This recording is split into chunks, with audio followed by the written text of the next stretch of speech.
Primo decesso per West Nile in Veneto. Si tratta di un uomo di 86 anni che era ricoverato da venerdì nel reparto di rianimazione dell'ospedale di Schiavonia, Bassa Padovana, per l'aggravarsi delle sue condizioni. Si è registrato il primo decesso per West Nile nel territorio della provincia di Padova ed è il primo di tutta la regione del Veneto, il secondo in Italia.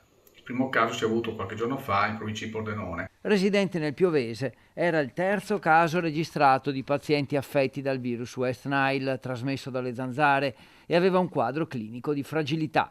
Purtroppo è un evento estremamente raro, doloroso, ma che può succedere perché la meningoencefalite può portare a complicanze che sono incompatibili con la vita, soprattutto se si tratta di persone molto anziane o persone complessivamente fragili. Purtroppo l'ULSS Euganea fa sapere che ci si aspettano altri casi, dato che da una decina di giorni sono state individuate zanzare portatrici del virus e che i sintomi appaiono proprio dopo una decina di giorni. La situazione di massima gravità è estremamente rara, però sono casi che possono succedere, quindi raccomandiamo sempre le indicazioni preventive, che sono quelle dell'uso dei repellenti, le zanzariere alle finestre se si sta con le finestre aperte, soprattutto nelle ore serali durante la notte. La provincia di Padova è nella regione quella che registra il maggior numero di contagi da West Nile. In questo momento vi sarebbero altri 3 pazienti ricoverati in Veneto.